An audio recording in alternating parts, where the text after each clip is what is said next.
We would also like to thank Ruby McKenzie and Taylor Masters for volunteering to capture all the action from behind the lens as photographers for this year's event.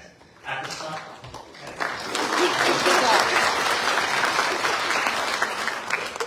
this time, we are honored to introduce Jay Woodworth, 4-H Nova Scotia's Executive Director, to say a few words.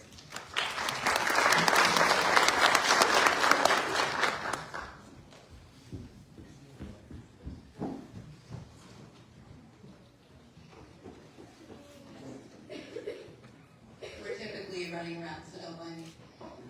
Thank you all so much for coming tonight. It's great to be back in the Alumni Theatre and celebrating 4-H Night in Nova Scotia in the traditional way that we're all very used to. Thank you so much to our special guests for coming. Thank you, family and friends, for coming. I remember being here as a member and having this theatre packed. So it looks like we're getting to about 75%. Maybe next year we'll have all the seats full. So please share your experience today with everyone. Thank you again so much for coming. I'm not going to take up any more of your time because Tyler and Bree do a much better job than I do. But again, thank you. I hope you had a wonderful day.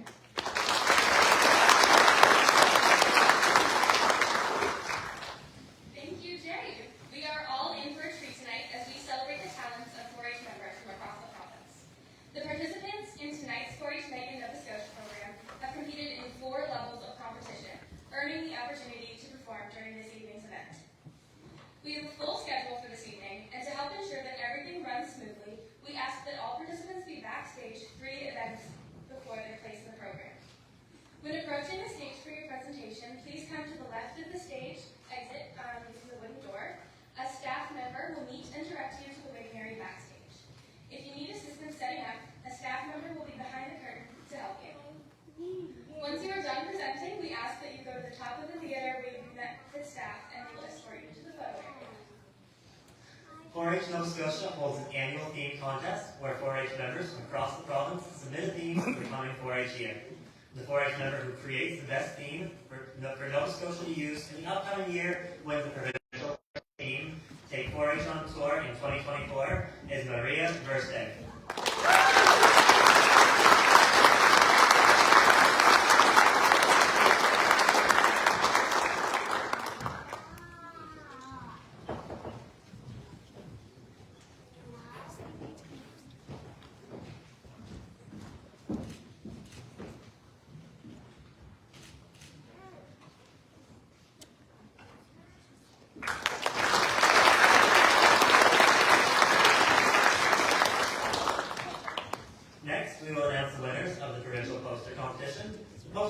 Is divided into 2 categories, freehand and computer generated, with 2 competing divisions within each, junior and senior. The provincial summer assistants judged this competition, and it was difficult. We certainly have a lot of artistic talent among our 4-Hers, and we hope you had the opportunity to see the posters displayed in Jenkins Hall today. If not, you can see them on the walls in the hall on your way out this evening. We will announce the top 3 posters in each category, but we'll invite just the first place winners to come forward to receive their awards. In our junior freehand category, Malia Watts receives 3rd place and Charlotte Cantwell plays 2nd.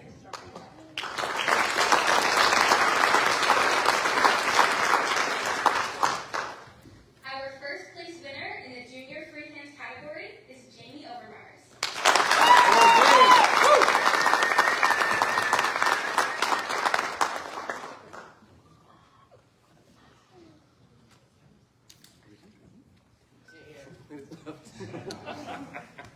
In our senior freehand category, we congratulate Caitlin Norman, who placed 3rd, and Lillian Frost, who placed 2nd hand.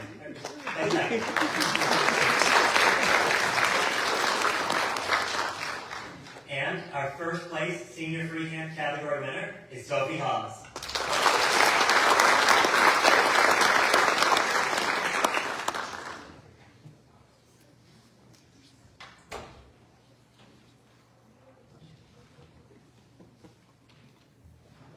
In our junior computer category, congratulations to Star Weave, who placed 2nd, and our first place winner in the junior computer poster competition is Hilda Hanavan.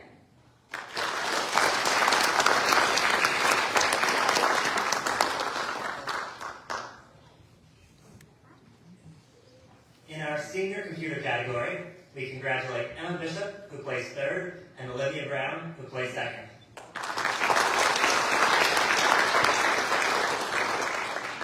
And our first place winner is Malcolm Logan.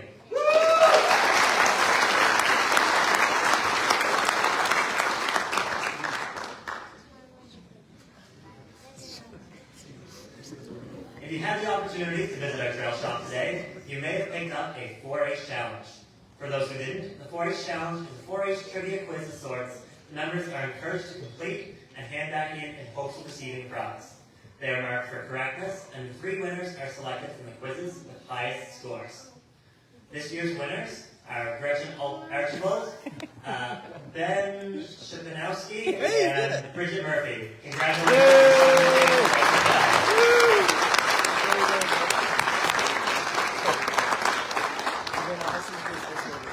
I will also take a moment to note that we are seeing this for the first time right now, so if we mispronounce some names, we deeply apologize.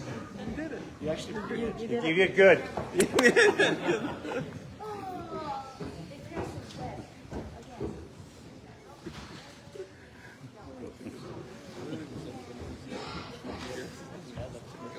Again this year, 4-H Nova Scotia partnered with Divert Nova Scotia, a not-for-profit corporation championing recycling in Nova Scotia, to continue with the Divert Nova Scotia Public Speaking Competition stream. This year, senior members were challenged to select a topic from a provided list of environment-focused titles, to prepare and present a speech spreading environmental awareness through the community. The winning member from today's competition will receive a certificate and cash prize and present their speech at the Divert Nova Scotia Annual General Meeting later this year. Our first public speaking presentation tonight is from our top Divert Nova Scotia senior speaker, Sarah Henderson, from the Eastern Region, with their speech titled Diffusing the Bomb.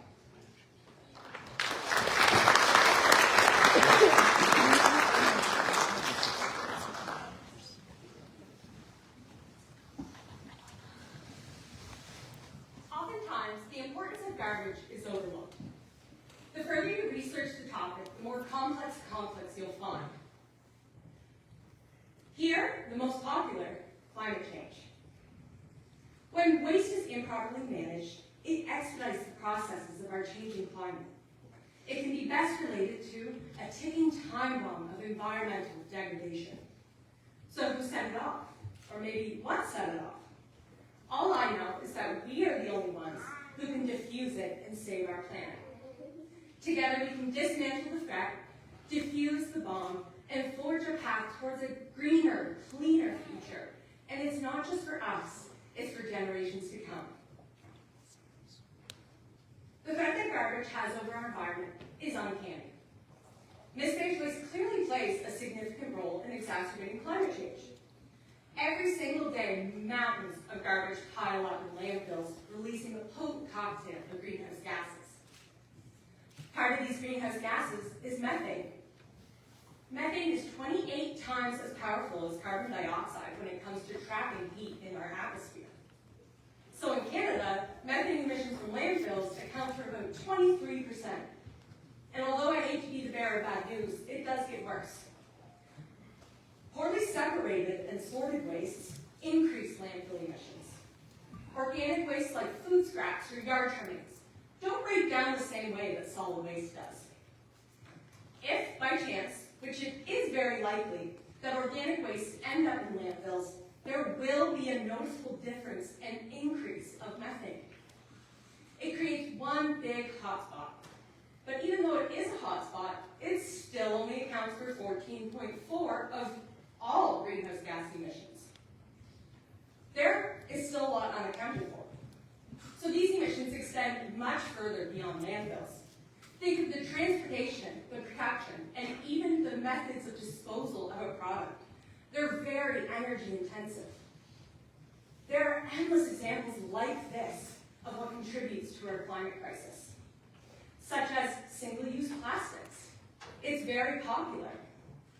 But when plastic waste enters our marine life and oceans and waterways, it not only risks the environment, but guess what? It also releases more greenhouse gases. And we're found in a vicious cycle where waste pushes our environment closer and closer to the edge. Solid waste and organic waste play a vital role in the development of climate change. But they don't work alone. There's this thing called recyclables on top of cans, bottles, plastics. They're all deemed recyclable, but that doesn't always mean that they're going to be properly recycled in the end. Plastics that often end up in our waterways accumulate to about 1 to 1.7 million tons globally. The harm that this induces to our marine life is sickening. We find ourselves, once again, caught in that vicious and damaging cycle that is supporting climate change. Yet amidst this sobering reality does lie a glimmer of hope. The only way to defuse this bomb is to put all of our skills to work. We work in our communities to drive the meaningful change we need to reach sustainability. Waste management can be as simple as curbing consumption, such as using reusable straws instead of plastic. Single-use plastics in general is great to cut out. We definitely have a current throwaway culture. We need to prioritize the repairability and durability in the products that we consume in order to help mitigate these emissions associated with the production and the disposal of the product.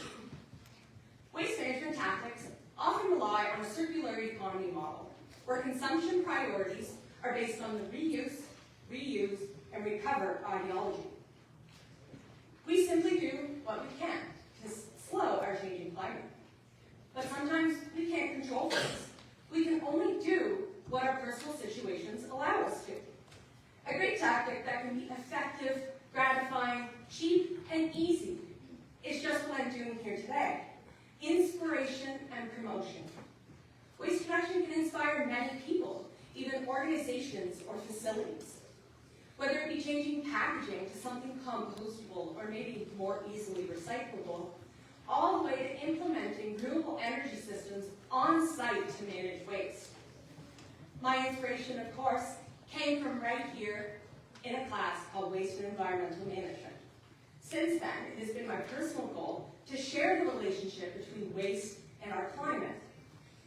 And this helps advocate for a greener, cleaner future we want. What is it for? It's to nurture a sustainable future.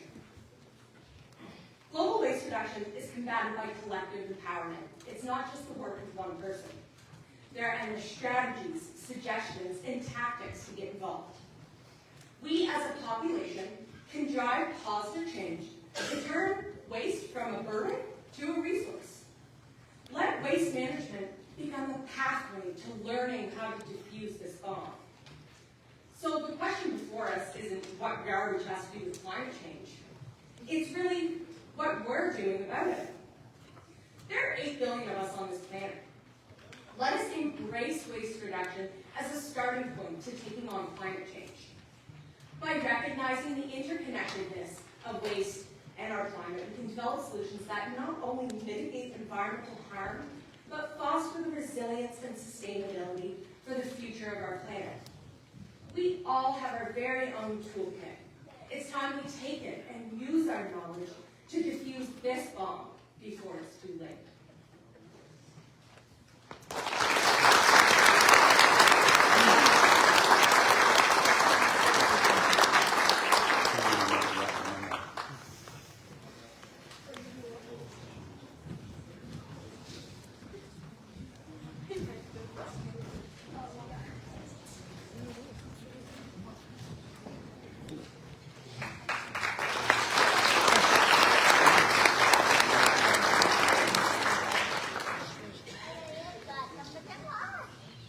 So today at our provincial rally, the Divert Nova Scotia team has been volunteering here, and they had a booth here in the morning. Thank you to everyone at the Divert Nova Scotia team for all of your time today and supporting this additional competition stream, which also provides the opportunity for 4-H members to further explore the environment and healthy living pillars of the 4-H program. Once again, congratulations Sarah Henderson, first place winner and recipient of $500. Second place in the Divert Nova Scotia stream and $300 goes to Carly Ashton from Central Region And third place ever speaker is Grace Coe from the Southwest region, who received 100. Congratulations to you all.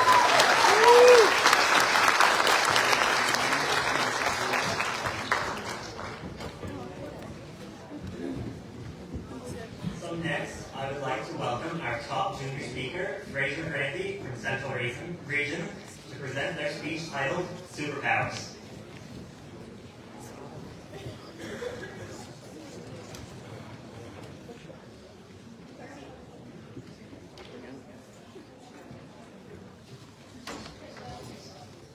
There we go. What do you think of when you hear the word superpowers? Do you think of fictional characters like Spider-Man or Superman? Or perhaps you think of people with extraordinary, cognitive, athletic, or musical prowess like Matea Roach, Sidney Crosby, or Anne Murray? When I think of superpowers, I personally think a little differently than most. Good morning, Chairperson, honorable judges, fellow 4-Hers, family, and friends. I am here today to share with you the topic of different abilities and how they're a superpower as opposed to a disadvantage. The first thing that I'd like to say is I am not here to judge. I am not here to force you to believe me. I am here to fight for what I believe in. You may know that it's a nationally diverse group of different able persons or people with different abilities, like more commonly used phrases, persons with a disability or disabled people. I do not believe in the word disability. I find it has such negative connotations and presents things as binary. Able or disabled, good or bad, positive or negative. The human race is a spectrum or range of abilities, the nuances of which are not captured in such a binary designation. I prefer the phrases differently able or different abilities. But I get ahead of myself. Let's go back to the start. What is a disability or different ability? Who fits in this group of people? A different ability means that you access the world around you in a different way due to either physical, cognitive, or neurodiverse reasons that change how you interact with people and the world in general. Disability or different abilities are umbrella terms that cover 3 factors of impairments, activity limitations, and participation restrictions. Spina bifida, ADHD, and anxiety are all examples of different abilities. Those are just ones that I happen to live with, by the way. What's so funny?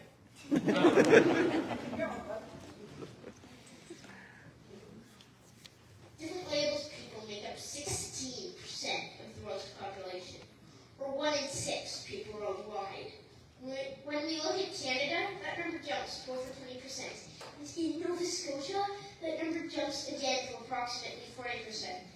That means there are nearly 400,000 people in this province alone with a different ability, or to put it into perspective, 2 in 5 Nova Scotians. That is a huge number of people. We are all differently abled. As you can see, the differently abled community is a large, diverse group of people, and many have more than one form of different ability. Unfortunately, this amazing, diverse community is also one of the most common groups to be discriminated against. But what exactly is discrimination? Discrimination is when people mentally or physically hurt or exclude another person or group because they are different. Discrimination can happen to anyone, but it happens more often to people of color, women, people with different abilities, and sadly, many other groups. For example, actions called microaggressions, which include interrupting when someone is talking, taking out your phone instead of listening, and stealing ideas or presenting them as yours can really hurt someone and are extremely discriminatory. This happens often to people with different abilities. Sadly, but understandably, people hide their different ability to protect themselves from ableism, which is when people discriminate against them because of their different ability. This can range from microaggressions to much worse actions. What it can help is to be an ally. Being an ally means looking out for everyone and calling out actions or words that discriminate. listen to, and understand what people of the differently abled community have to say, and work to support what it is they want or need. Did you know that we youth have experienced the largest increase in different ability rates in Canada in recent years? Right now, in 2024, more than 20% of all youth in Canada have different abilities. That's 1 in 5 kids. But what means there are more youth in this room right now with different abilities than just me? Are there any out there? Hands up, we'd love to get to know you and talk about our shared experiences as part of the global community of persons with different abilities. Getting back on track. Where was I? Right, we hear all about the importance of physical activity for adults and youth and how important it is to maintain a healthy lifestyle.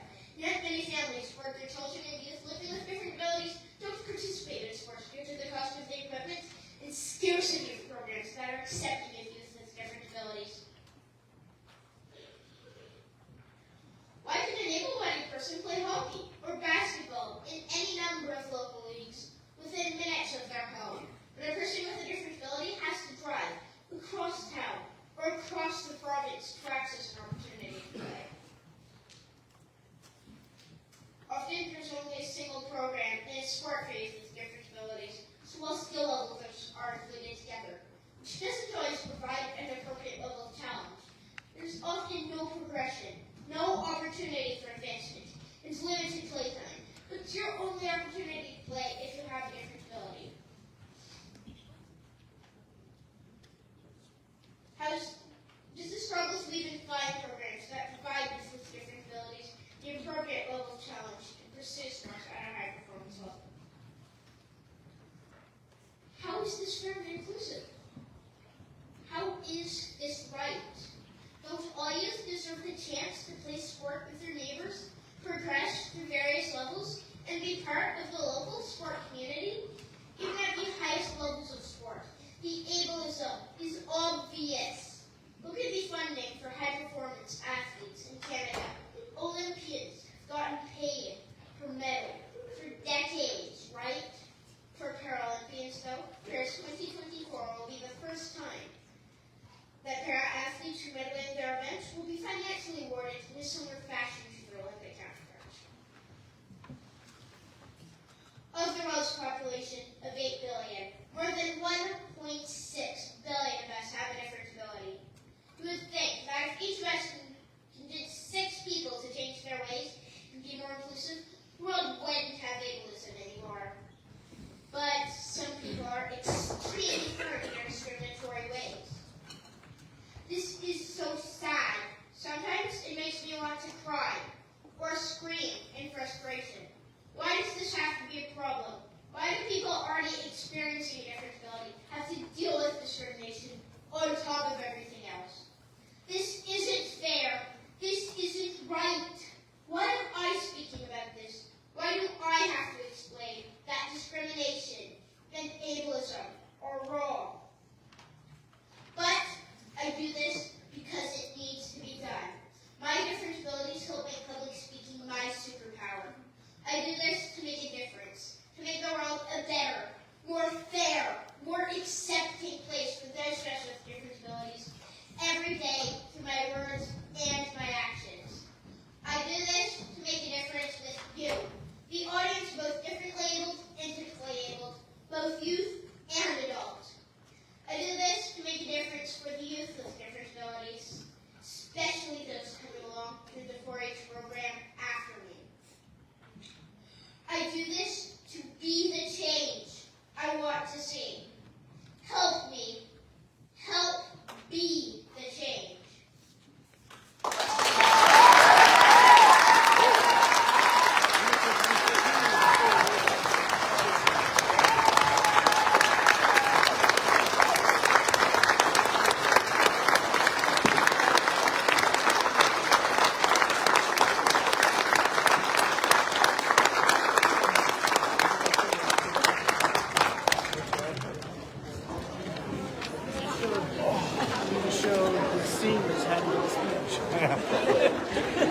All of them.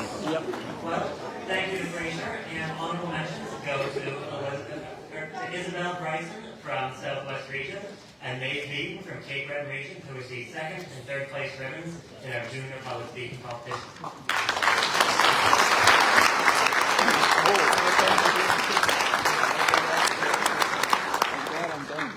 We will now ask our first place junior introducer, Teresa Augustine from Central, and first place junior thanker, Grace Mooney from Eastern Region, to come accept their awards.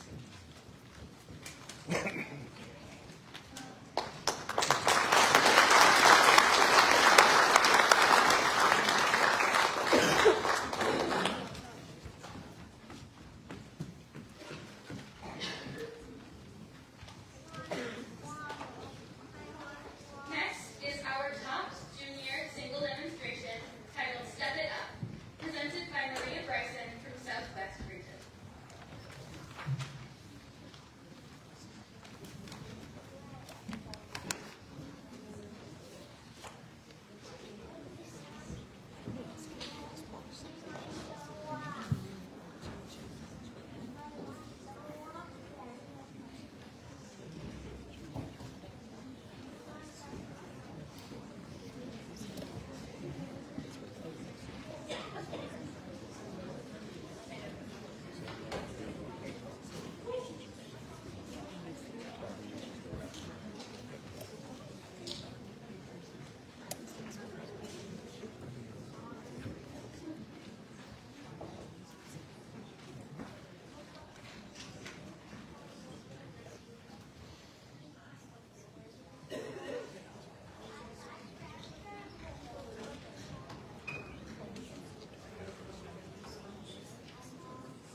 Are you looking for a way to step up your regular workout routine with some fun dancing and music?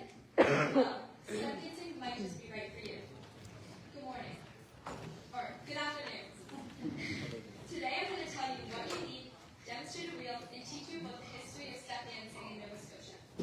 But first, a dance quiz. Why can't dogs dance? Because they have 2 left feet. There are multiple different types of step dance, and several cultures have similar dances. For example, Acadian clog dancing and Métis jigging, which combines Indigenous dancing with Scottish and French step dancing. But I do Cape Breton step dance. Cape Breton step dance is a type of dance that is similar to tap dancing, but step dancing is danced without much side-to-side movement, with your upper body relaxed but upright. Unlike tap dancing, there are no exaggerated arm movements. Arms are held at the side, allowing occasional arm movements that flow with the rhythm of the dance, or hands on hips. Steps vary according to the type of Celtic tune being played, such as jigs, reels, strass bass, and hornpipes. A reel is the most common tune in Cape Breton step dancing. It is played in 4/4 time, which means there are 4 beats per measure. Counted 1, 2, 3, 4. This makes reels fast and lively songs. The strass bass is slower than reel, but also played in 4/4 time. Another popular dance is the jig, where the music is played in 6/8 time and sounds like an energetic march. You may be wondering how Cape Breton step dancing got started.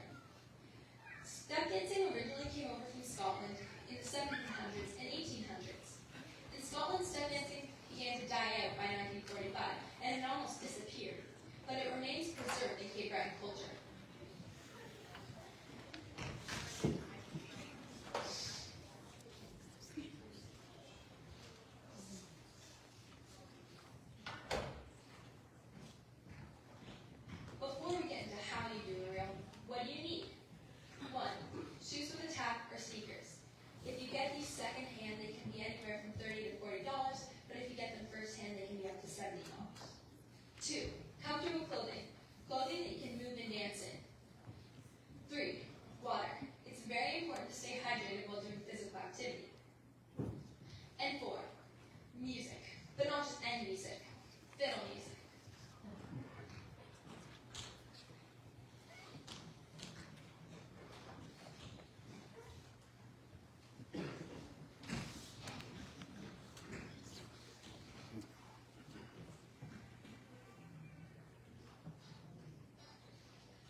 morning, it must be time to dance, right? Wrong. Not warming up before physical activity increases your chances of getting an injury. But how should I warm up? Let's find out. 1. Heel taps.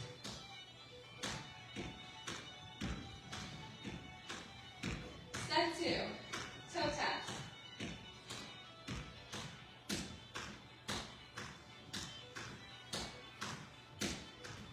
Step 3. Heel and toe taps.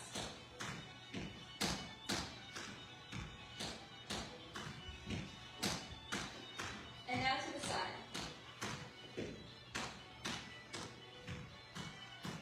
Step 4. Shuffles.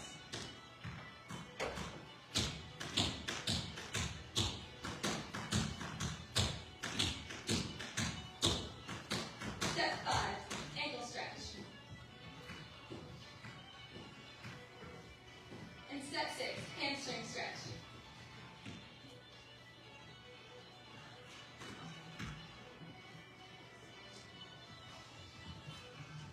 Now it's time to dance.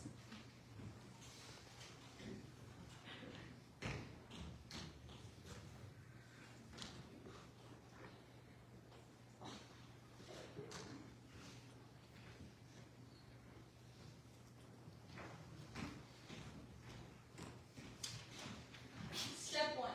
Step, putting all of your weight on your left foot. Step 2. Shuffle, stuffing the heel of the foot on the way out and the ball of the foot on the way back in. Step 3. Hop on your left foot. Step 4. Do 2 taps with ball and right foot.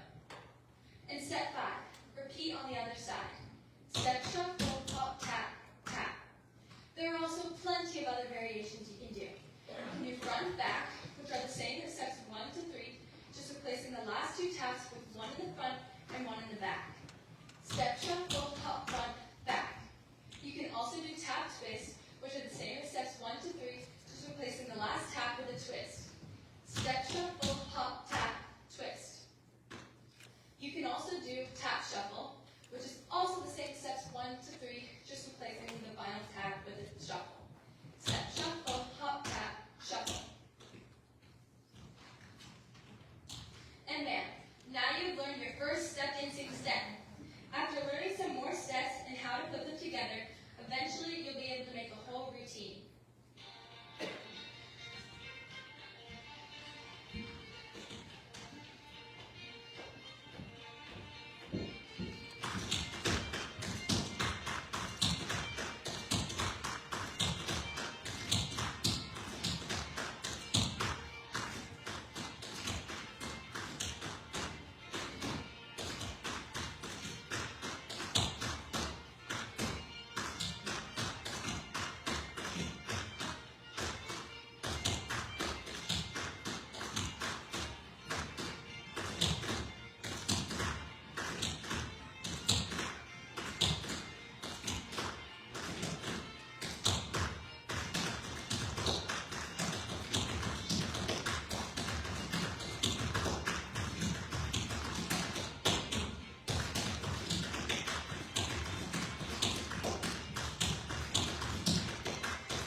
starting off with the Hants County, who will perform an entertainment piece titled Learn to Do.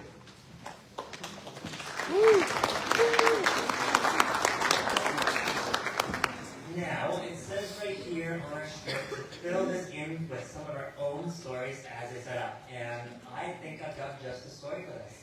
So, last year at our provincial rally, we had our fancy banquet for celebrating the 100th year of 4-H in Nova Scotia, and while there, I was sitting at a table with my family, and it happened to be Nicole Martin, one of our RPC's mothers, who was sitting with us at the table. And I didn't hear the story till afterwards, but her mother had texted her that she was sitting with next year's ambassador. And of course, ambassador is the big thing that we present at the end of this year, or at the end of this presentation.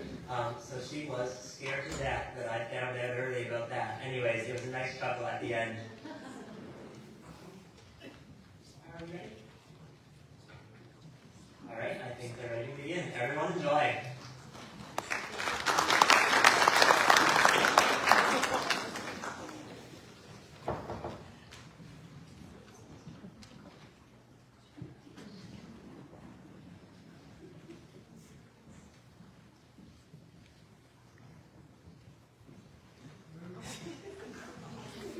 The sky is falling. The sky is falling.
That's a great question. Charles Van Fleet invented this wonderful product in the early 1800s in Lynchburg, Virginia. Wow, lip balm is really the bomb. Ha ha ha, Caitlin, that's so funny. As you fill each tube with a funnel, the funnel may get clogged. If so, run the funnel under warm water and poke through the hardened lip balm with a skewer.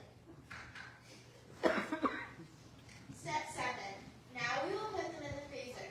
The lip balm will fully set in approximately 30 minutes. Step 8. After 30 minutes, take the lip balm out of the freezer and apply labels if you desire. Which we do.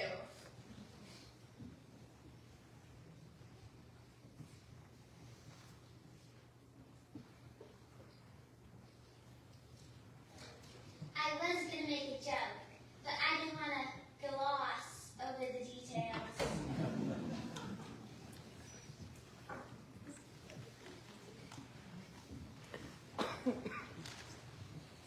Now you have some perfectly good natural lip balm.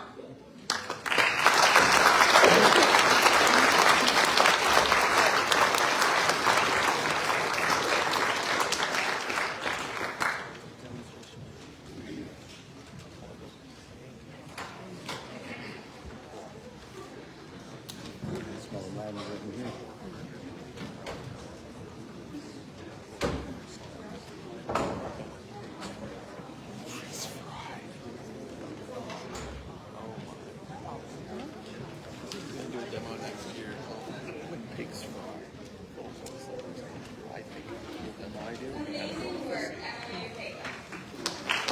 Can't believe I never thought of that.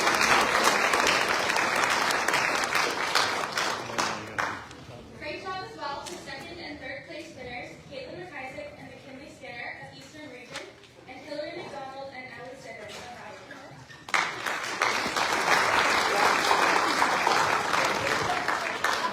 We will now invite top intermediate speaker, Mackenzie Davis, from Cape Breton region to the stage to share a speech called Girls in Cleats with us.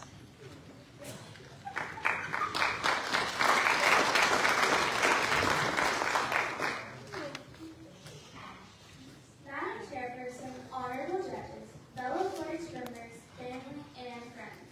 My all-time favorite thing to do in my free time is playing soccer. I love the feeling of accomplishment when I learn a new skill, make a good pass, or hit a beautiful goal. Another one of my favorite things about soccer is the relationship you gain with your teammates and coaches. Having a good friendship with them makes soccer even more fun. This summer, I had an amazing time playing on the Victoria County Football Club's U13 team. We had a great season and finished second in our league, after sadly losing the championship game to Inverness County 2-1. Soccer is not just my favorite sport. It's the most popular sport in the world. Around 250 million people play soccer, and there are 300,000 soccer clubs. My favorite soccer club is FC Barcelona. Barcelona has both a male and female team. Barcelona's women's team was founded in 1970. Since then, they have won 34 trophies and have grown to be an amazing and well-known team. Barcelona is not the only women's team to have grown popular. Many other national teams and clubs have grown as well. Women's soccer is becoming incredibly well-known and respected all over the world. Soccer became a recognized sport in 1863. However, women's soccer was not popular until 1970.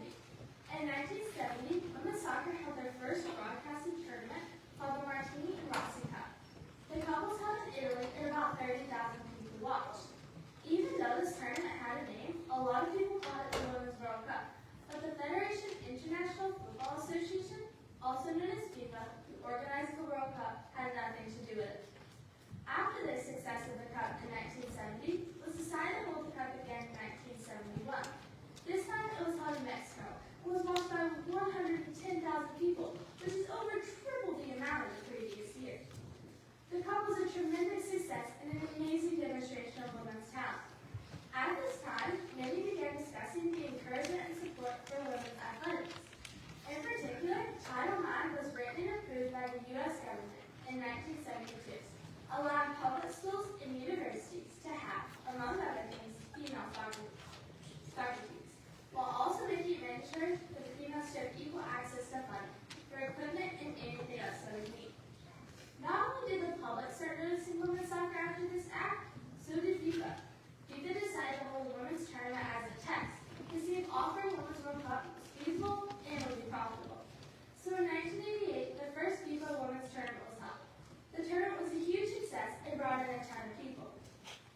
On June 30th, 1988, FIFA decided to hold the first Women's World Cup in 1991. The tournament was held in China, and there were 12 teams. An estimated 510,000 people watched the cup, which was a huge increase compared to the last tournament being only 110,000. After the triumph of the Women's World Cup, men's soccer clubs began noticing the talent and potential and started adding women's teams. Recently, women's soccer has been growing rapidly all over the world. More teams, wider recognition, and larger fan bases. Since 2009, female participant in soccer has increased by almost 1,000%. Although the sport is more popular, some women's teams still fight for equal pay. But recently, the gap has been closing in, and hopefully will continue to do so. More and more professional brands are beginning to sign sponsorship with women's teams, which helps to promote the players in the club, giving them more fans and supporters. In 2021, only 11% of women's soccer teams had sponsors. Currently, 77% do. The number of fans for women's soccer has increased by an amazing amount over the last decade. In the 2015 Women's World Cup, 750 million fans watched. In 2019, over 1.1 billion watched. And in the latest World Cup, 2 billion watched. It's not just the World Cup that's increased their number of fans. In 2023, the National Women's Soccer League in the U.S. reported that their average attendance per match has increased by 50% over their last season. Not only has the fan number increased, the number of teams per World Cup has also expanded. In 1991, during the first World Cup, there were 12 teams. Then in 1999, it increased to 16. Again, in 2015 to 24 teams, and as of last year, in the 2023 World Cup, there were 32 teams. Women's soccer has recently been growing at an amazing pace and will continue to do so through the talent and hard work of all women's soccer. Women's soccer is impacting the world in many positive ways. One of the great impacts of women's soccer is that it's inspiring younger girls to try new things and not to give up on their dreams. Girls also see players who grew up like them on the field, playing and using their talent, and it helps build confidence in them to get out there too. Because women's soccer is becoming so popular and accepted by the public, it's become a safe outlet for girls to do what they enjoy and learn to become a better player. Common Goal, a charitable fund which promotes local programs to create gender equality around the world, asks soccer players, among other professional sport players, to give back 1% of their earnings to a charity. 50% of the pledgers are women. Among them are Alex Morgan, USA's co-captain, Megan Rapinoe, player of the 2023 World Cup tournament, and the entire Canadian women's soccer team. Female soccer players are becoming role models for young kids, teaching them to never give up on their dreams and to fight for their rights. Although we talked about women's soccer and how it's impacting the world, men's soccer is doing the same thing. Both are inspiring people to go for their dreams, giving audiences an entertaining time watching them play. If you're interested in playing soccer, Soccer Nova Scotia has many local clubs throughout the province. If you do decide to join a club and play, I can promise you won't regret it. The last 2 years I've been playing have been a blast, both playing soccer and getting to know more kids and minors from the community. Some areas even have adult recreation soccer clubs. So, no matter your age, it's never too late to start learning and playing soccer.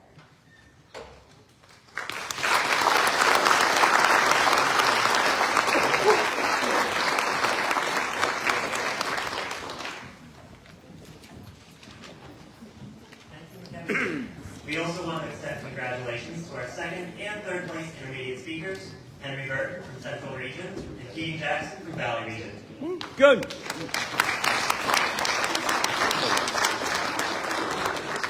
And next up would be our top senior single demonstration, which was Love at First Bite by Anna Sanson from Eastern Region.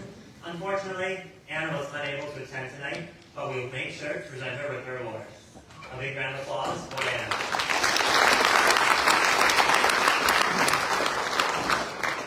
Congratulations as well to second and third place winners, Madeline Waltz from Cape Breton Region and Marion Porter from Central Region.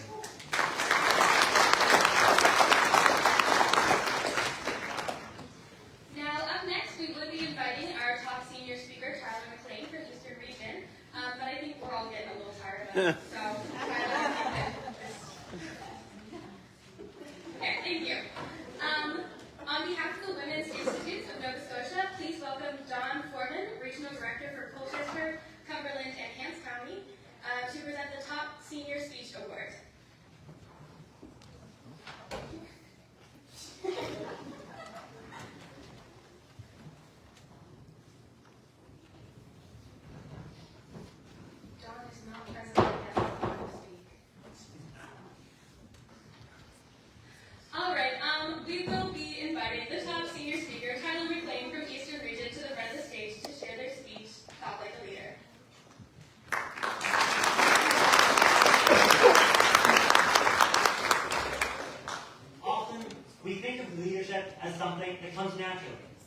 The people we look up to seem to be the most enthusiastic, energetic, and charismatic people we know. But learning how to communicate like this takes time. So how do we learn to talk like a leader? Thank you to my fellow chairperson, to all of our judges throughout the day, to all of my fellow 4-H members out there today, as well as family and friends. There is no better testament to the fact that public speaking is a skill and not a gift than the competitions here today. Over the last decade, I've competed in 10 different public speaking competitions. I've given 10 different speeches at 28 different public speaking competitions. And each time, I learned something new. It could be something tiny, but how to change the inflection of my voice. Or something bigger, a big update for my content next year. And every time I get up on stage, I get a little bit more confident. Now, a lot of you may not expect this, especially from your provincial ambassador, but I consider myself a bit of an introvert. And as an introvert, I'm always conscious of what I say, how I say it, and most importantly, how people interpret it. But because of this, I've been able to pick up tips and tricks for how to become a better public speaker. And through time and practice, I've grown into a confident speaker. Now, the tips I'm going to share with you guys tonight are things that I've learned from my last decade of public speaking.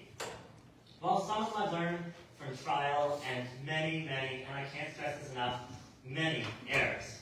Most of them I learned from simply listening. So I encourage you all to reflect back on all of the amazing speeches you've heard tonight, as well as throughout the day, and see what tips and tricks you can pick out that you can use in your own public speaking. Now, the first thing that great public speakers seem to have an appreciation for is why they're speaking. When we go to give a presentation or give a speech, we often get caught up on the little details. The facts, the figures, the statistics, the dates, the times. But think back to the truly influential speakers you've heard. Do you remember those little tiny details? No. You remember how it made you feel, what it made you think about harder, and what you changed in your own life as a result. On the surface, yes, 4-H speeches and demonstrations are about their content, but they're about so much more. They're about passion. They're about the things that motivate our members, the things that make our members who they are. And so, I encourage each and every one of you, before you ever go about writing a speech, think about how you want to make people feel and what you want them to take away from it. Now, my next tip is a little bit controversial, and that is that your inflection is more important than your content. Now, while your content may be where your facts and figures and ideas are, it's your inflection that shows what you're passionate about and what you find is important. Now, this has been something that every single rally, at club, at county, at regionals, and here at provincials, I've been putting to the test. I give a person 3 cue cards with a random prompt and get them to fill them out. I targeted a random leader at our club level. I sprung on my mother. Yes, my mother helped write my speech at county level. And at regional level, I had one of our lovely RPCs, Kayla, write it. And then today, at the provincial rally, I let our 3 judges choose one of the cards that was written by one of those previous people. Now, I'm going to use one of these tonight and show you guys the power of inflection.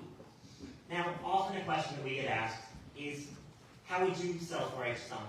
And the answer I always give is 4-H is about more than cows or agriculture.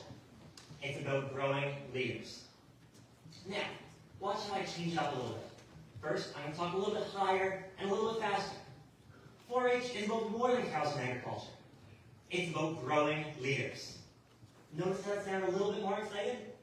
Now, I'm going to talk a little bit lower, a little bit slower, and add in pauses. 4-H is about so much more than cows or agriculture. It's about growing leaders. Notice how much more commanding that sounded? Now, it's not exact science when to use each of these speaking styles and inflections. But I generally like to have the higher, more excited voice at the beginning of a speech, to really hook in the audience, as well as when I introduce a new idea. The lower, slower tone is great when you need to drive home one of the main points of your speech. Now, my next tip is pretty easy in theory, but it's very, very difficult in practice. Get comfortable. I know, as well as any of you in the audience today, public speaking is not something that comes naturally or easily. In fact, I'm a little bit nervous every time I get up to speak, even though I've grown into a confident speaker. But remember when I said that people don't remember the little things? Sure, you may have made a mistake, or tripped up on some words, and you think it's a monumental disaster. But no one in the audience is going to remember it when you go home. They're going to remember how you made them feel. So I encourage any of our members that when you get up on stage, stand there, firmly plant your feet, stand up tall, and just take a breath. And begin. Talk slow enough that people can make out what you're saying. One of my best advice that I have to people, especially when they're speaking at a school, is pretend you're talking like a teacher. After all, we're up here to teach and share our message. And everyone in the audience is joining us to listen and to learn. Now, the question I've been asked most as someone with a huge amount of experience in public speaking is, how do you end speech? After all, last impressions and first impressions are both incredibly important in public speaking. And to them, I say this: circle back to your why. Sure, on the surface, this is a speech about the content of speech, about my experiences, and things I've learned in public speaking. But I would argue it's about so much more. It's about your experiences. It's about arming you with the tools to be able to tell your stories, to go out in the world and share your message. So this is how I'm going to end you off tonight. I hope each and every one of you can take some of the tips and tricks that I've shared today and bring them home for whenever you have another presentation or a speech. After all, with a little bit of time and a whole lot of practice, everyone can learn to talk like a leader.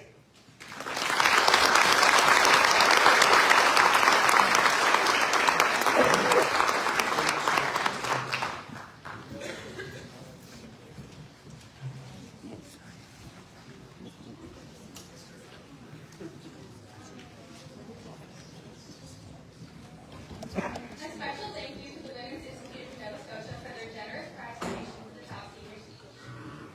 We would like to congratulate our third place senior speaker, Samantha Kent from Central Region, and our second place senior speaker, Logan Bonds from the Valley Region.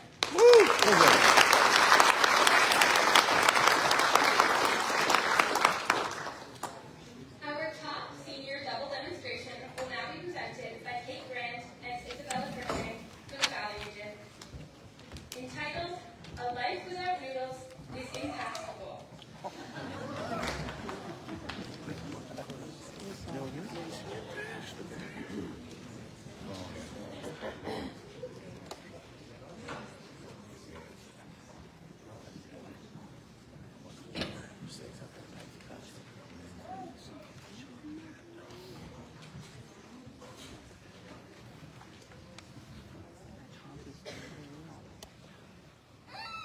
Bella, are you okay? I'm so hungry. Well, I guess it's around lunchtime. What do you want to eat? Well, I actually found this machine in my cupboard, and I'm pretty sure it's a pasta maker. But I'm not 100% sure how to use it. Yeah, we have a pasta roller at home. We use it all the time. I can teach you how to use it if you like. Really? Yeah. My name is Bella, And my name is Kate. and today we're going to be showing you how to make homemade pasta noodles. Because everybody knows, a life without noodles seems impossible. Well, let's get started. The materials you will need are A cutting board, check, a measuring cup, got it, a measuring spoon, yep, a fork, right here, a knife, yep, a pasta roller, uh-huh, and a drying mat. got it. The ingredients you will need are 1 cup of flour, Check. half a teaspoon of salt, Got it. and 2 large eggs. Right here. The procedure you will need to follow is step 1. Wash your hands. Washing your hands is super important when you're making food because you want to ensure that the bacteria from your hands isn't going to get transmitted onto the food.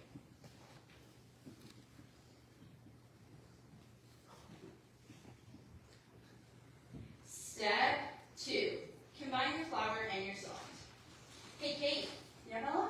what kind of dance does spaghetti like to go to? I don't know, Bella. What kind of dance does spaghetti like to go to? A meatball. Get it? Yeah, I get it. Step 3.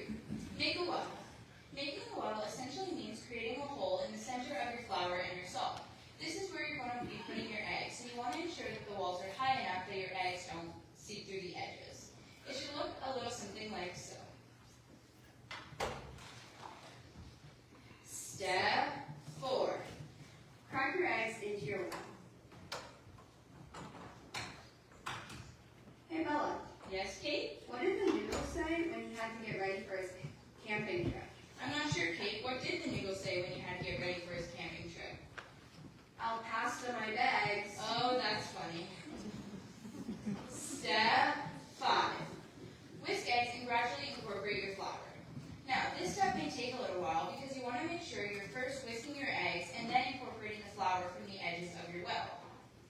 So Kate, Yeah, Bella? while you're whisking that, I bet you can't guess how many different types of pasta there are. 50? Higher, 60? even higher, 80? higher again, 100? 600. The most popular are penne, spaghetti, and macaroni. Personally, my favorite is fettuccine. What about you? My favorite is farfalle. Huh? Bow tie noodles. Oh. As we said before, this step can take quite a while. It can take up to 5 minutes. So, since this is a demonstration, we are going to be moving on to the next step. Step 6. Knead your dough. So, Kate, Yeah, Bella? I was wondering, I have this super good pasta maker, but what happens if you don't have one of those? Can you still roll your noodles? Yeah, you can still roll your noodles. You just use a rolling pin and lots of flour on a cutting board. However, it can take a little longer and can be a little more difficult. And after I'm done making my noodles, is there a way I can store them and eat them later? Yeah, there is. So you can either put them in an airtight container or a Ziploc bag in the fridge for just a couple days. Or you can do the same thing but put it in the freezer for a week or so. Or you can dry your noodles and they'll last around a month. Oh, okay. Are you ready for the next step? Yeah. Step 7. Chill your dough. Since this is a demonstration and we don't have time to chill our dough for 30 minutes, and we can't fit a refrigerator in here, we have our dough pre-chilled and fully kneaded. I'm just washing my hands from after kneading the dough. It should look a little something like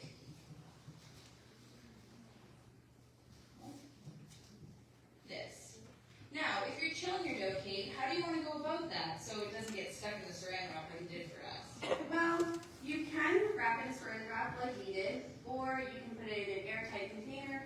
Just anything that would keep the air away from your dough, because pasta dough can dry out really fast. Step 8. Cut your dough into quarters. Now, technically you can cut your dough into quarters, halves, sixes. It's whatever you prefer. But we find it's easiest to work with our dough when it's cut in quarters, like so. Step 9. On lowest setting, roll and fold your dough 5 to 6 times. For this step, you're going to be needing a little bit of extra flour because you're going to want to coat your dough in flour each time that you fold it. You're going to want to set your machine to the lower setting. For us, that's setting 1, but it's just the setting where the rollers are the widest apart.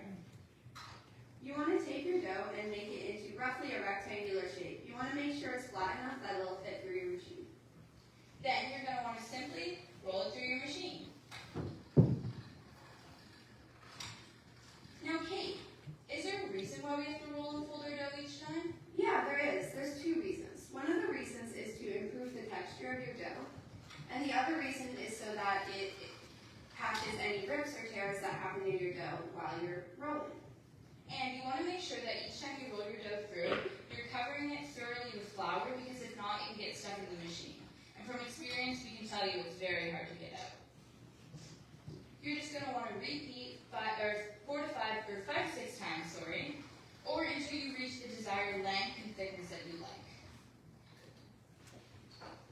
Once you finish that, you're ready to move on to step 10. Thin out the dough. To thin out the dough, you're going to want to move your machine up to the next setting. For us, that's setting 2. And you're going to want to do the same thing as before. Fold and cover your dough with flour and run it through the machine. Now, if you want your dough to be a bit thicker, you can keep it on a lower setting. Or if you want a thinner dough, you can keep moving up. We find that it's easiest to work with our dough and cut our noodles when we roll it to setting 4.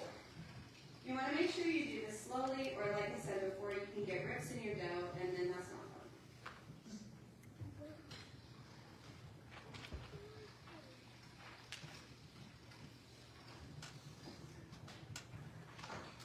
Once you finish that, you're ready to move on to step 11. Cut the noodles. For this demonstration, we're going to be showing you 2 different ways to cut your noodles.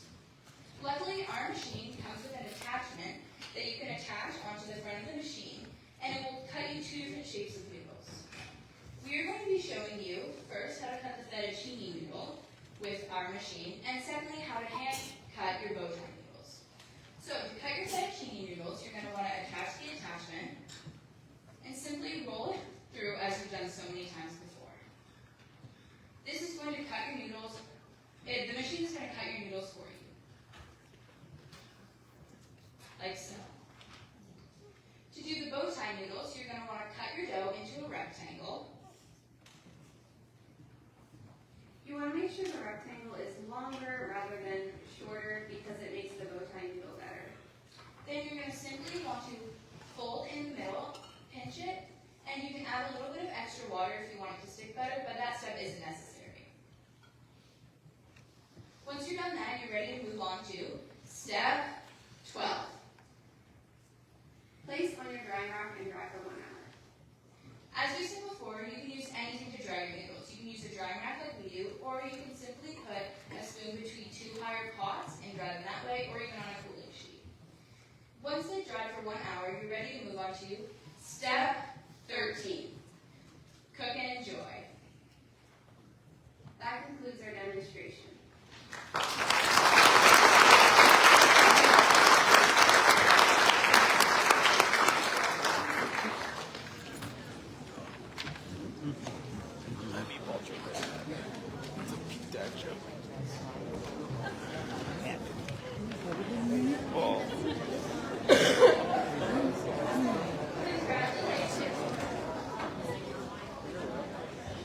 Congratulations, Kate and Isabella.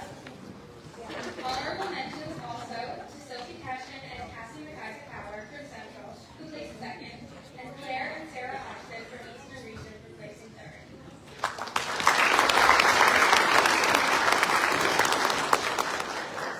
We've witnessed an incredible talent here this evening and would like to congratulate all members on their hard work.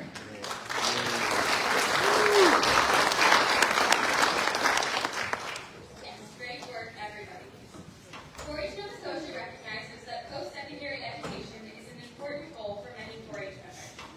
To help our members achieve this goal, 4-H Nova Scotia is pleased to provide 2 scholarships to deserving members entering post-secondary education. It is now my pleasure to welcome 4-H Nova Scotia's Executive Director, Jay Woodworth, back to the stage to present the winners of this year's 4-H Nova Scotia scholarships.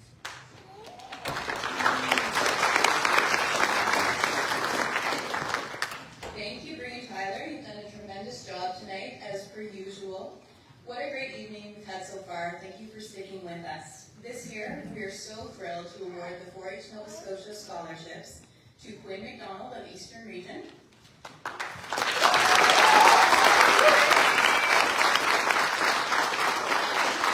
Olivia Brown of Southwest Region,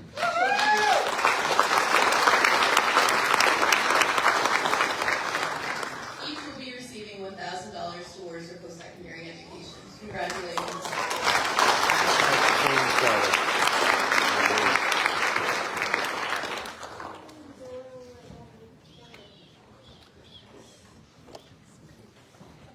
In addition, on behalf of the Nova Scotia Department of Agriculture, we're delighted to present the Nova Scotia Department of Agriculture Scholarship to Nora Porter from the Eastern Region. She will also be receiving $1,000 towards her post-secondary education.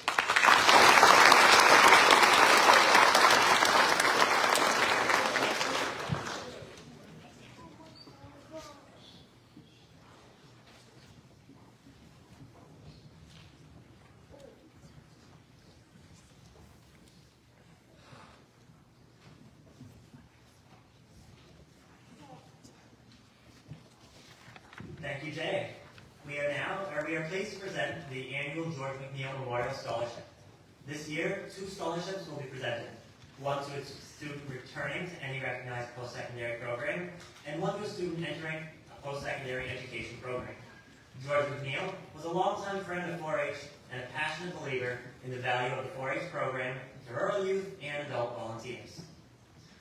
The George McNeil Entrance Scholarship is awarded to Briley Lake of the Valley Region.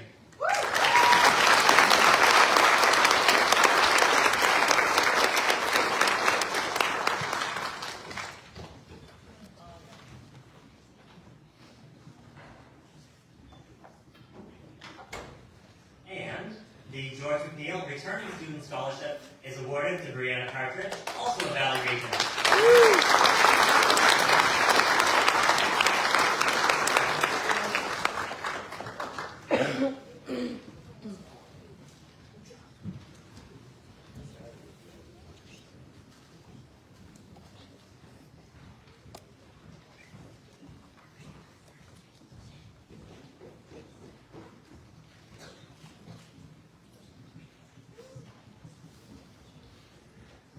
Congratulations again to Riley and Brianna, who will each be receiving $1,000 towards their post-secondary learning.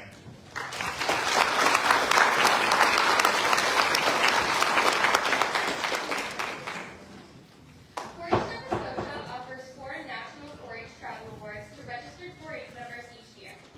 National 4-H Travel Awards are highlights in a 4-H career.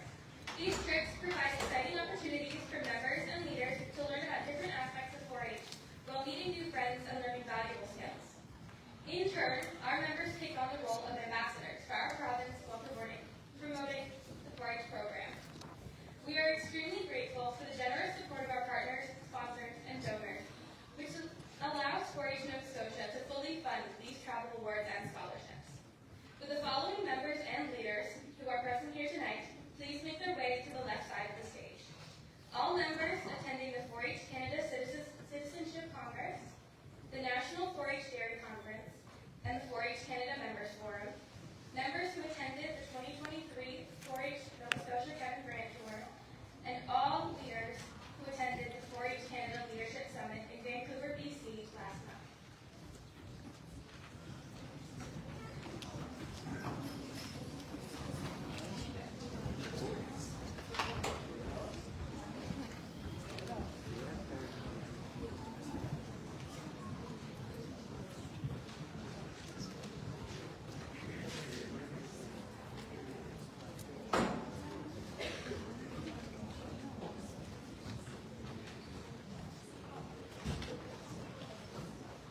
It is now our pleasure to announce the following award winners by award. Traveling to the United States National Dairy Conference in Madison, Wisconsin is Matthew Bishop of Valley Region.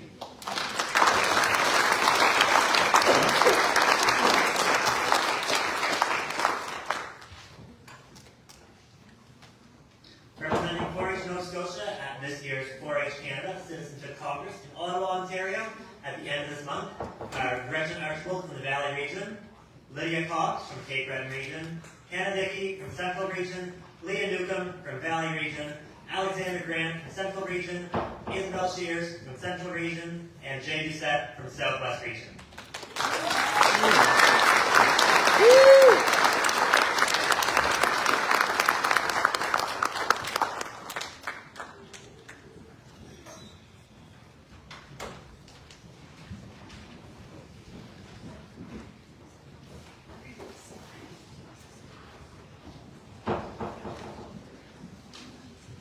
Packing their bags for 4-H Canada's Members Forum are Alexander Grant, Central Region, Isabel Shears, Central Region, Heidi Collier, Valley Region, Jordan Emmett, Valley Region, and Jay Doucette, Southwest Region.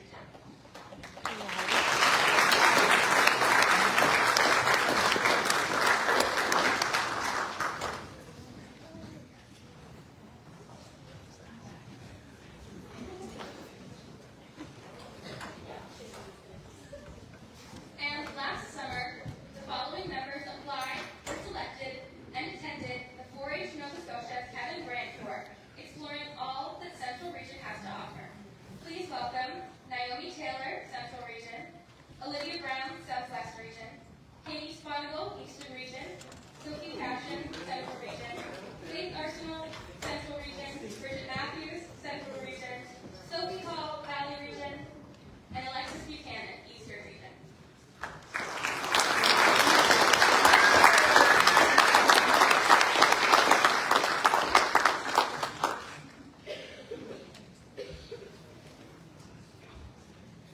In addition to all these accomplished 4-H members,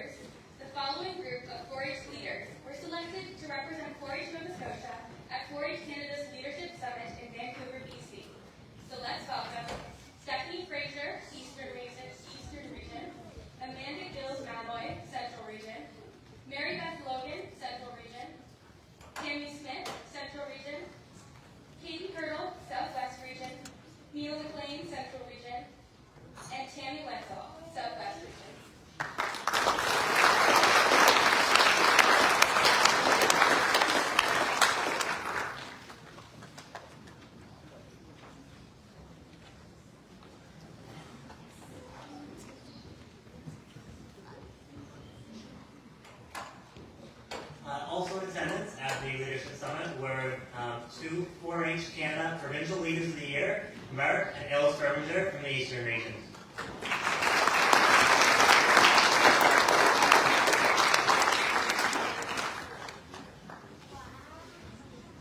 This year, we are fortunate to present the Friends of 4-H Awards to incredibly deserving leaders and supporters. They have supported 4-H significantly over the years, and their contributions have bettered the 4-H program in Nova Scotia.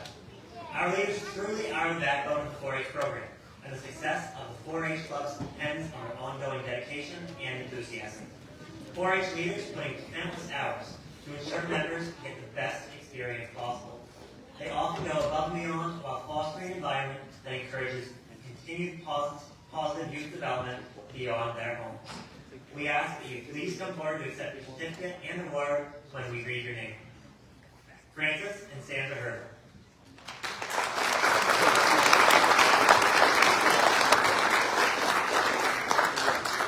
Francis and Sandra Herbert got their start as 4-H parents and leaders during the 1980s when their daughter Crystal got her first pony. This sparked interest and participation for most of the family, including the grandchildren, when they began to arrive. They truly are the roots of the 4-H family. In their early 4-H involvement, they are part of the Branch LaHaye 4-H Club. As leaders and parents, and their two youngest children were part of the first Cloverbud program in Nova Scotia. As the years rolled by, they were involved in everything at the club, county council, and provincial level. Francis and Sandra were always driving kids on 4-H tours. Francis was a bus driver, and making sure their community was active and involved in youth activities. Both Francis and Sandra could be found in the 4-H barn at Bridgewater Exhibition, usually following a crop of neighborhood kids with their livestock in tow. Although they have retired to the Kings County area, they remain supportive of their grandchildren and all members of the 4-H program. You may have seen them last year bringing life back to the 4-H community quilt at the 4-H Nova Scotia provincial show. This was a proud moment for the entire family, but Sandra is the quilter of the scene. Some memorable 4-H quotes from the Hurdle family are, "Sometimes the kid needs the 4-H program more than the program needs the kid." Remember, you were 9 once too. Someone has to come last, and it might just be you. Thank you for your endless support, Francis and Sandra.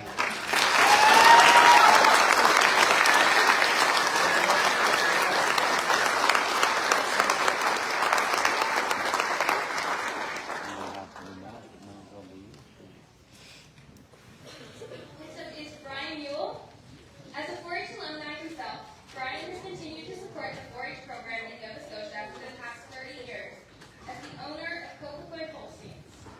The farm has been relied upon to provide 4-H heifers to members throughout the province, and Brian is always willing to lend members quality animals along with the support and tools necessary to have a successful 4-H experience.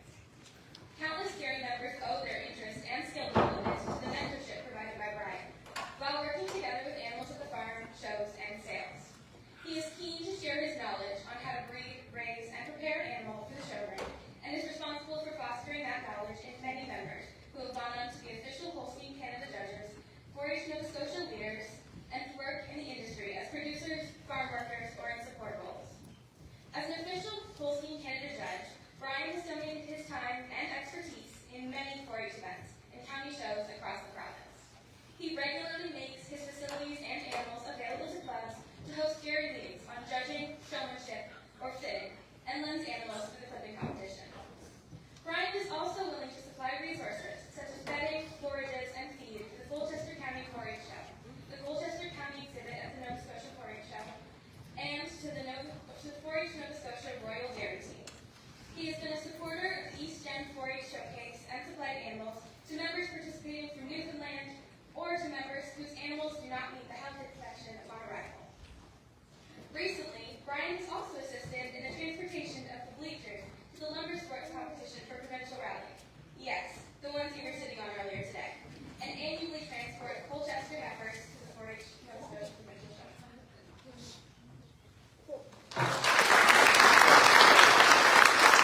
loved activities such as Camp Rankin, Camp Phillies, and senior member camps. She participated in the lumber sports, tug of war, communications, exhibitions, and provincial show. After aging out of the 4-H program, she became the general leader for the Italy Cross 3-in-1 Club before moving out of the area. Andrea has used her talents as a 4-H and open show judge at county exhibitions as well as at provincial show. Andrea became a general leader of the Handy Hands 4-H Club in 2004 and has been an integral part of their club ever since. She's worked on many projects from gardening and sewing to her current role as club leader. In 2023, Handy Hands celebrated its 80th anniversary, and it's because of dedicated leaders like Andrea who kept the ball rolling during COVID with the positive attitude of, we can focus on what we can do, not what we can't. Andrea is one of those quiet leaders who makes sure everything gets done and shares the general leader role as a mentor and friend for the next generation of 4-Hers. While we honor Andrea today for her contributions to the 4-H program, she would tell you her husband, Stacy, also supports the club, and she couldn't do it without him. Andrea and her entire family are truly friends of the 4-H program.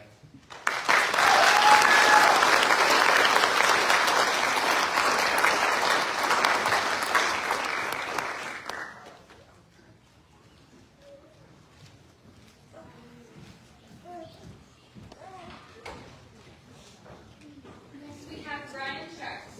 Brian Sharp has been a 4-H leader with the SBI 4-H Club in Pictou County for 30 years. Brian's entire family has been involved in 4-H. His wife, Brenda,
for photos, both first, second, and third place teams.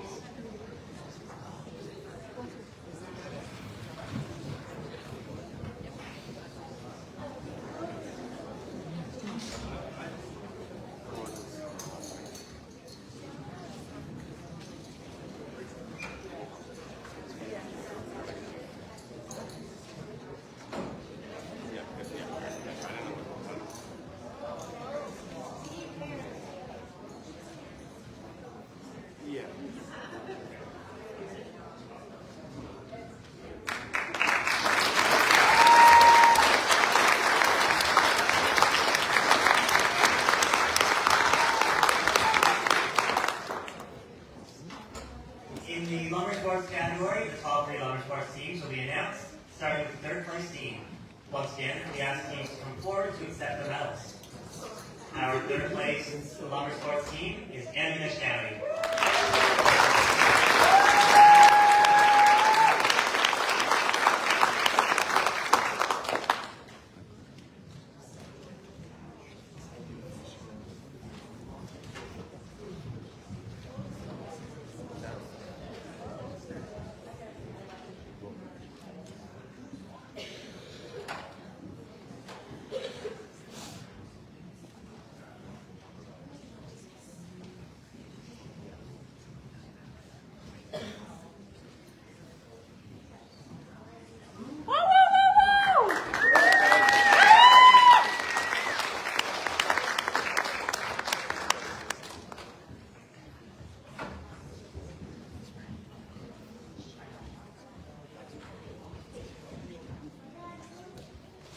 Our second place lumber sports team is Kings County.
Competition this weekend.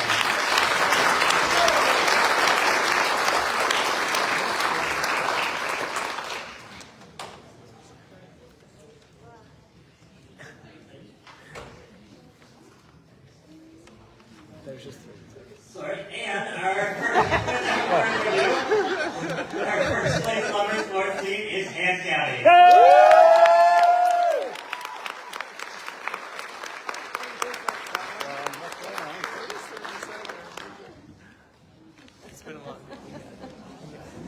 Sorry, folks, it's been a long, long day.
At this point in the program, we would like to ask all competing ambassadors to please come line up on the stage.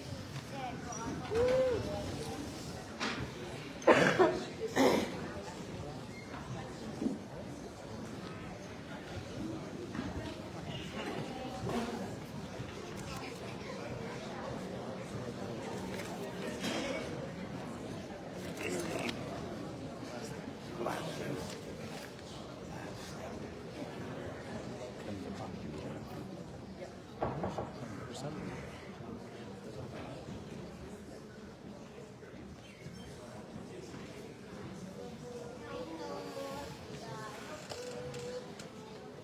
accomplished 4-H members have earned the honor of representing their regions in today's 4-H Nova Scotia Ambassador Competition. Please step forward when we call your name. From the Cape Breton region, we have Haley Cox.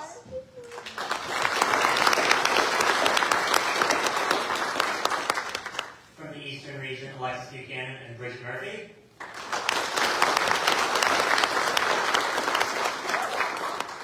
From the Central region, Jessica Porter and Katie Hatfield. From the Valley region, Leah Newcomb and Gretchen Archibald.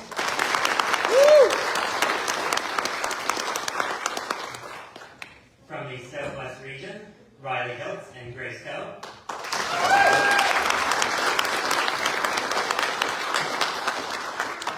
Please give a huge round of applause to the entire group for making it this far and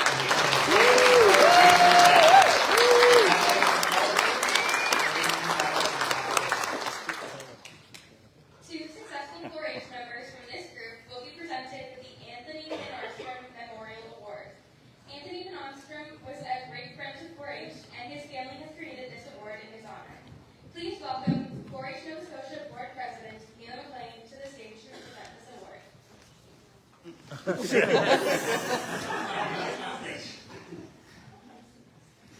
After a tough 3-part competition that included impromptu speeches, sight reading, and individual interviews, we are pleased to announce the winners of the 2024 4-H Nova Scotia Ambassador Competition. So, our second runner-up in this competition goes to Bridget Murphy of Eastern Region.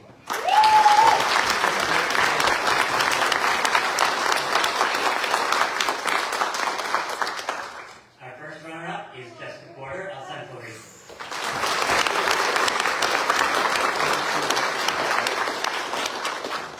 And the winners of this year's Anthony Van Armstrong Memorial Award, and taking the torch from us to become your 2024 4-H Nova Scotia Ambassadors, are Gretchen Archibald from Valley Region and Haley Cox from Cape Breton Region.